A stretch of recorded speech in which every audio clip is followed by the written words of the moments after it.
Hey, Viola Rules here, and welcome back to Bravely Second in Layers. So, we're going to go through the bestiary and read up on all of the ones that I have to fight, starting with Cerberus, a spiked hound that guards Vampire Castle. You can see flames behind its fangs. This dangerous foe strikes entire parties with the powerful fire attack Hellfire and counters physical attacks with Payback. If you don't want to have the first strike, alarm earrings can be effective. Only one member of your party need equip them. Okay, interesting. Sorry, I skipped down for...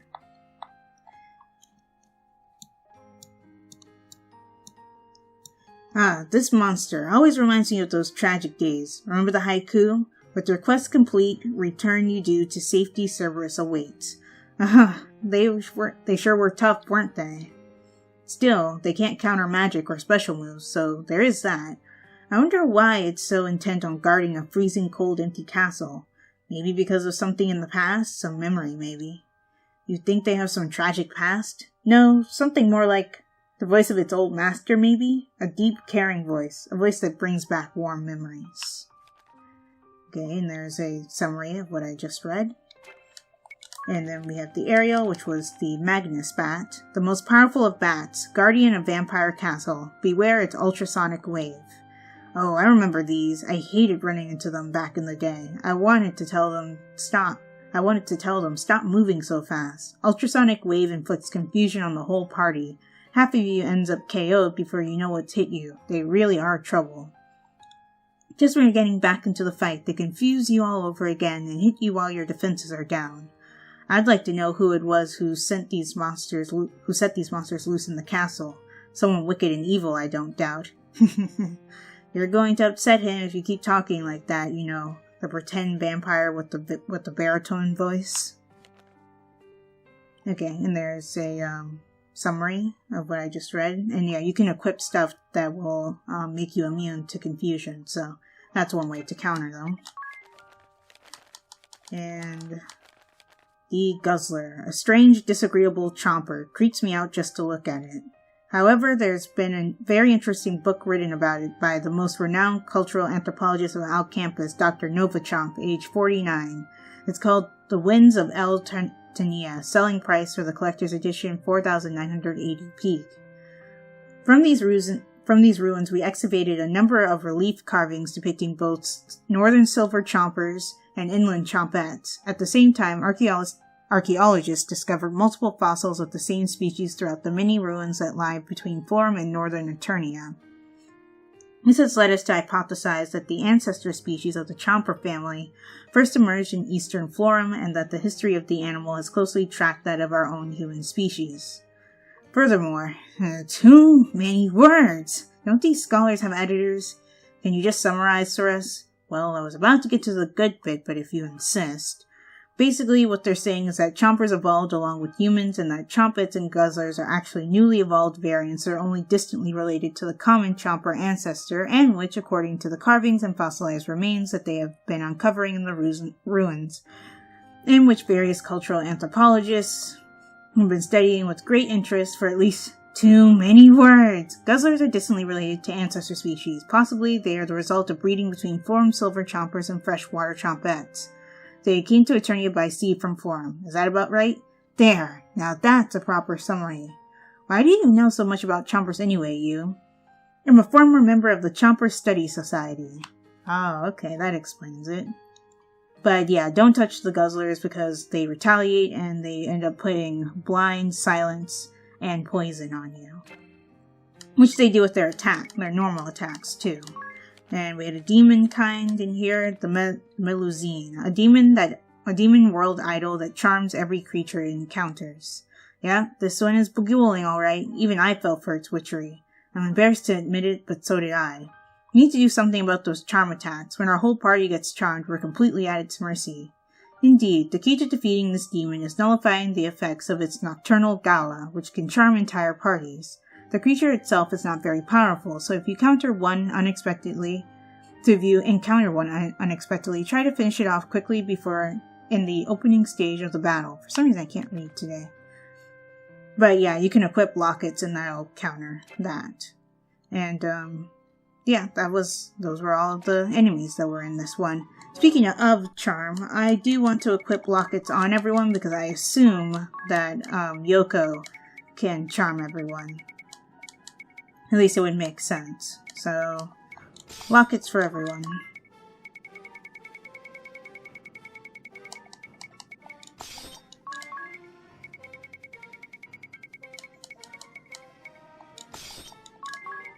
Okay, and now with that out of the way, I also want to go back and I want to change your equipment to something else. Let's switch you over to the Thief's Knife for now. And then give you... sure, you can equip the Grandmaster Shield. Anyway, let's go ahead and fight Yoko. Late as ever.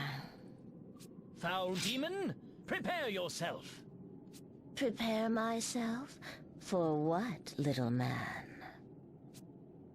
When last I saw you, you were down below, cowering in terror. Cowering? Hardly. Anyhow, I've returned, and I've brought my friends. Ring-a-bell, your wounds are still fresh. Leave Yoko to us. That's right. You've done enough for us. It's time we returned the favor. Right! Ring-a-bell, you provide backup, okay? Monsieur Plainswarden, stand back and watch a ball-buster in action. But this was supposed to be my time to shine. Too bad. All right. Go get her. And know that you have the best backup any dimension has to offer. Now, is everyone ready? Just let me think. Alright, let's do this. Let's do this. I am alone. I belong to no one, and to nothing. I have no need of names, but you may call me Yoko, the Yokai. You wish to hear the truth? Then prove yourselves worthy of it. Claim it with your own strength, and the truth shall be yours. Will do. Okay, first things first, let's examine Yoko. Everybody else default. No weakness. Ah. Was not expecting that. Oh, she's a humanoid type. Okay, that's the reason why she has no weakness. Okay, because I expect her to be a demon type for some reason. Okay, let's just do... Actually, no. Let's have you stab and grab. Use it multiple times, because you probably won't get it on the first try. Let's just have you do regular magic attacks for now. Same for you. I vow to protect you, no matter what. Oh, hello.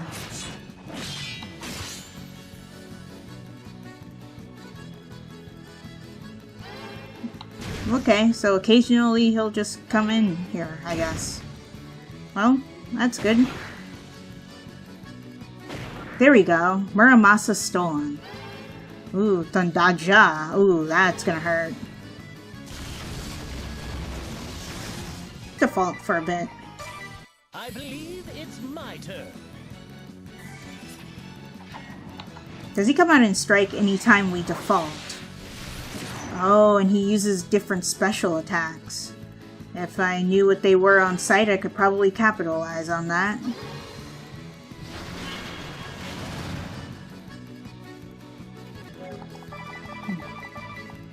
You, Genioja, scion of the ambitious man.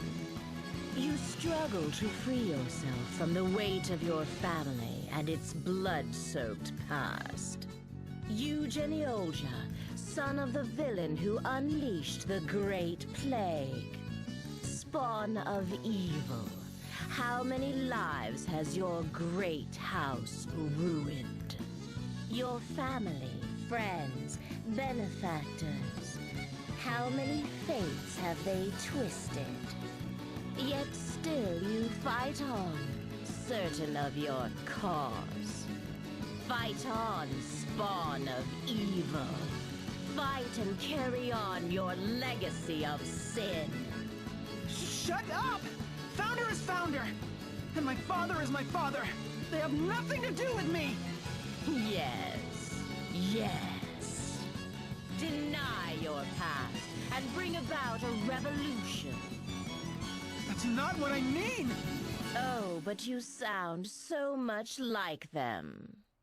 Dreaming of revolution, burning with ideals, and drowning in sentiment. Like father, like son. Enough! I just want max BP. I'll strike like a thunder god to the heart.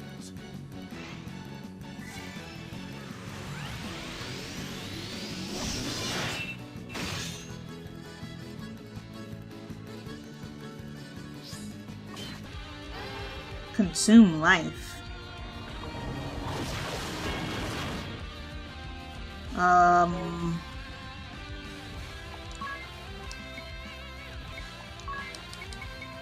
Use raise on you. True romance is a man's highest calling.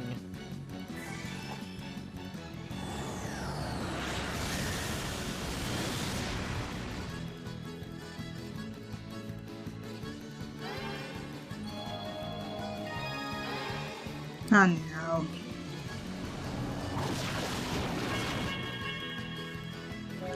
Okay, the good thing is that because of the angelic ward ability of the white mage class, Tiz won't die to that. Has to come in and deal the final blow, I wouldn't mind. I do mind that though. Okay, never mind what I said earlier about Tiz not being able to die to that. Apparently I was wrong. Has use a Phoenix down, and then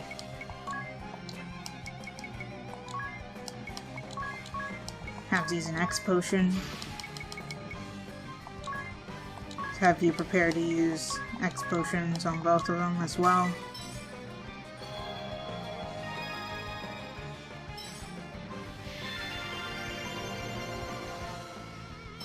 Okay, Idiot's turn did go through. Good.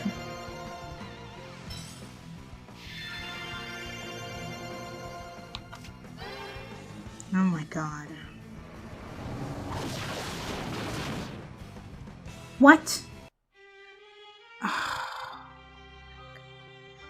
You gotta be kidding me. Please tell me this guards. Yes, it does. Okay, good.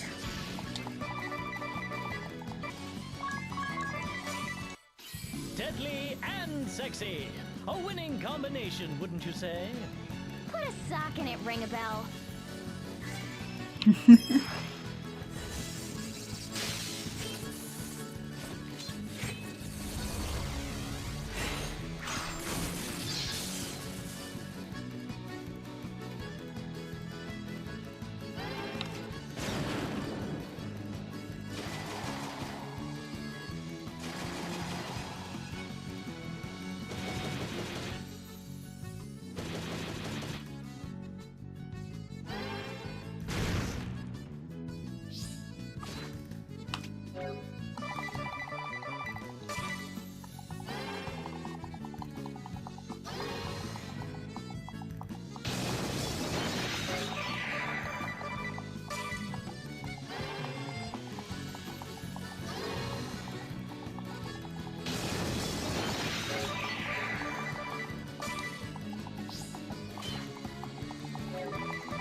Okay, this should be the final round. Maybe. At least I hope.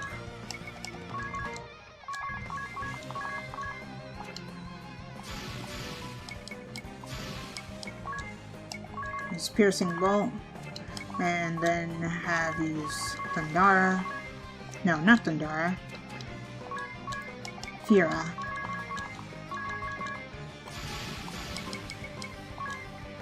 Use Rejuvenation, and then have you cast Heat. Now you're gonna get it!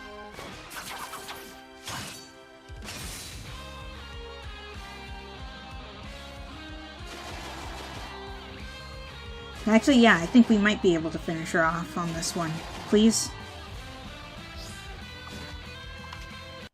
Say your prayers!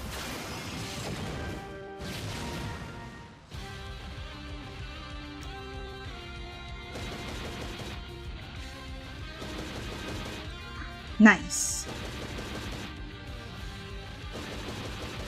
And that's it. We're done. You are strong.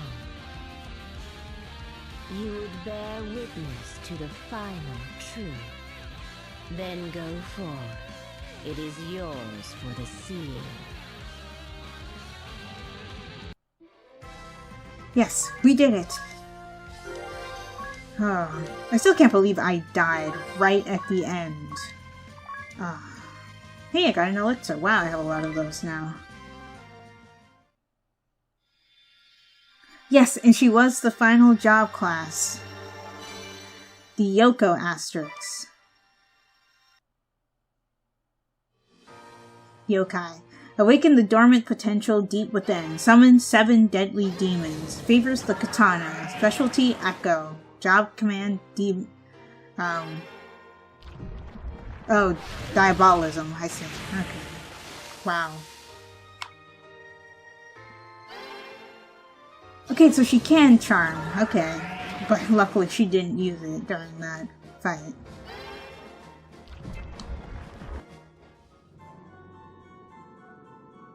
Okay, can we... No, we still can't turn the thing off. But let's see what the final truth is. Late again. You know what? Although measured against my own eternity, 2 decades is barely the blink of an eye. In that sense, you are ahead of your time, you, Genealja. To tell the story of Founder, we must go back far, far into the past. Yes, this is a tale from the far side of time. One day, 2 people came sailing in on a glimmering ship. I took quite a liking to these travelers from another world. I guided them through this world of ours, as they sought a way back to their own. None of us foresaw what would happen next. It happened in a laboratory on board their vessel. A rare disease from their world somehow became mixed with a deadly illness from ours. The seeds of what would come to be known as the Origin Plague multiplied at breathtaking speed, spreading beyond anyone's control. If left unchecked, the plague would claim all life on this planet. Everyone I loved. So I took the seeds of disease within me and begged the 2 to seal me away. And then I slept. Months and years and centuries passed. For 1,000 eons I slumbered. In time, the people came to believe that the cave in which I slept housed a god. They built a shrine at its entrance. The dynasty that built the shrine prospered, built a mighty civilization, then fell, as dynasties are wont to do. Through it all, I slept, forgotten, until some 24 short centuries ago.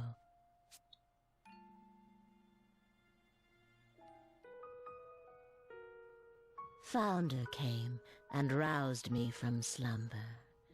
He heard my story. He spoke to me. I can do nothing for you, he said. But someday one of my line will find a cure for the plague within you. Yes, someday he will come for you, So he said, as tears welled in his eyes. At last, at long, long last, I will be free of this curse. Such was my final thought as I drifted back to sleep. I slept again, a shorter slumber. 2 decades ago, I awoke to see greed standing before me. When I saw the ambition in his eyes, I knew. He was the one of whom Founder had spoken. As my forefather promised, so have I come. He spoke, answering the question I dared not ask. Greed flattered himself, believing he was the man destined to be my rescuer.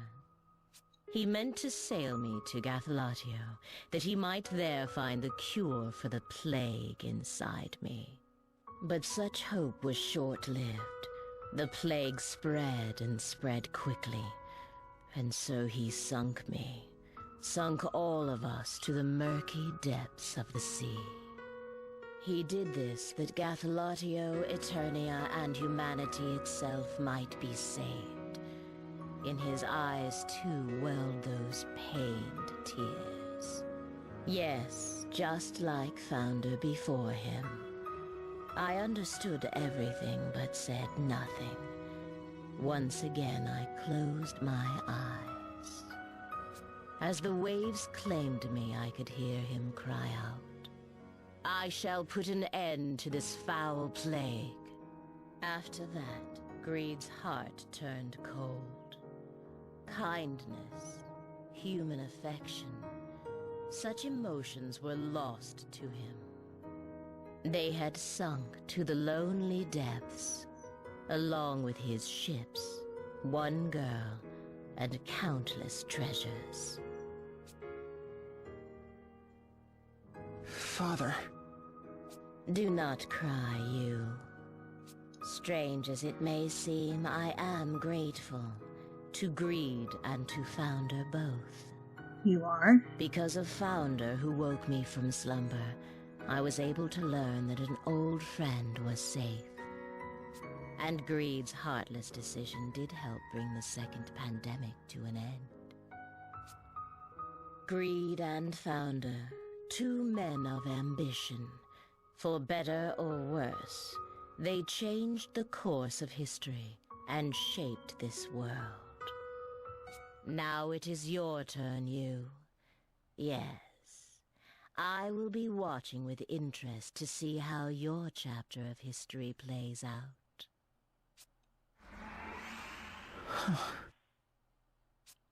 Wow. Thank you, my friends. You've been most cooperative. Idia, You're welcome. you have my gratitude. Wait, what's going on? This better not be another goodbye.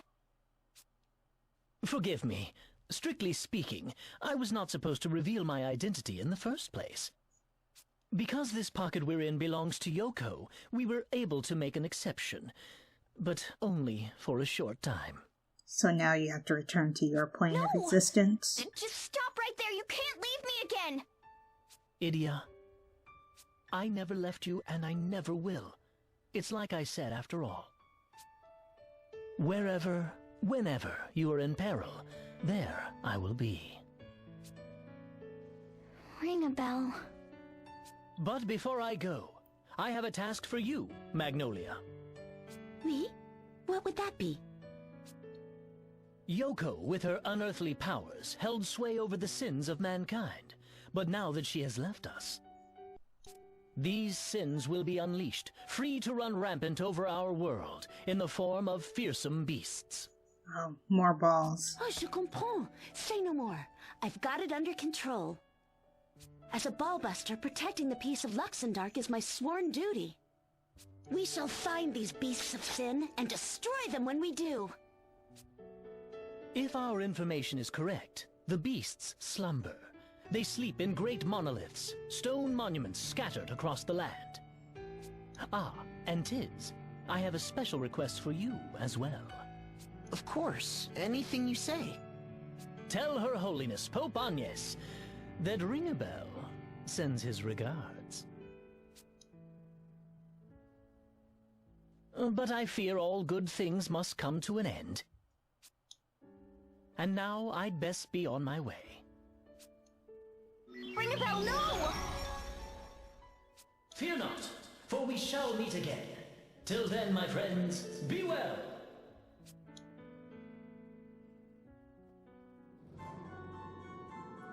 Okay. Counter rate still won't relinquish itself. But anyway, we finally have the final job class. The Yokai job class.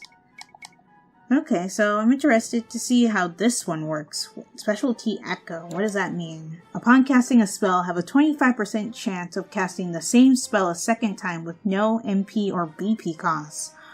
Ooh, that's cool. I like that. And let's look at the other abilities it has. No, that's not what I want to do. Awakening raises the maximum attainable job level from 10 to 11. Note that once learned, level 11 job abilities may still be used even if Awakening is removed. Ooh, okay. Number 2, summon Beelzebub and wield the power of level 2 Diabolism, Gluttony, and Acid Breath. So this unlocks Avarice and Blizzaga,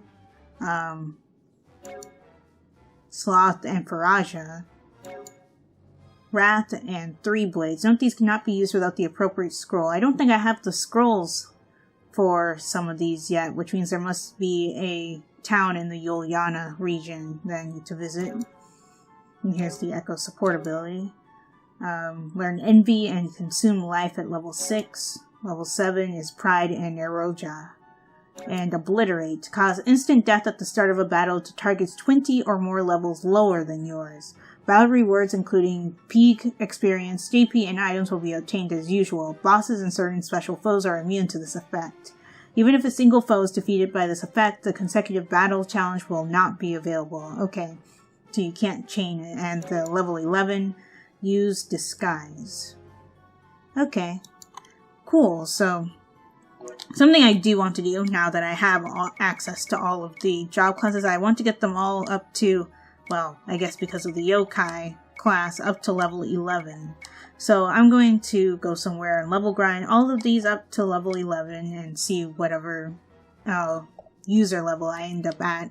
Probably, I feel like it probably caps at 99, so if I can reach level 99 before the final area, I think that would be good. Also, the stone pillar thing that Ring a Bell was talking about, I don't actually have to go do that, do I? So I'm going to use a teleport stone to get out of here, too. Oh, well, hello. Apparently we have the fox here, but we'll watch the fox's cutscene at the beginning of the next episode, and then I'll go do whatever I need to do, because there's also a side quest marker over here, too. So I guess I do have to go do the 6 pillars, or whatever it is. But anyway, if you guys enjoyed this episode, give this video a like. Also be sure to like my Facebook page and follow me on Twitter, as well as support my Patreon, and check out my reaction channel. All those links will be in the description below. And subscribe for more. If you are subscribed or a new subscriber right now, be sure to hit that bell icon so you're notified when I upload videos. This is Viola Rules, signing off. Talk to you later.